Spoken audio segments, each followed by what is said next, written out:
突然すいません。ちょっと最近台風あったじゃないですか。はい。で、お宅の一軒家のやっぱ屋根ってちょっとやっぱ台風とかってあるとなんかこうひび割れとかこうずれとかがあって、ちょっと水漏れからちょっとなんかこうトラブルが起きやすいっていう状況にやっぱなりやすいんで、ちょっと一回点検だけさせていただきたいなと思って、ちょっと地域の方で回らせてもらってるんですけど。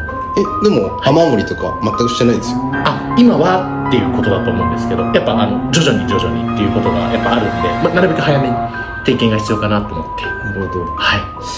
ちょっときついんで大丈夫です。きついいや、きついんで大丈夫です。具体的には顔が。顔がきつめで。すいません。失礼します。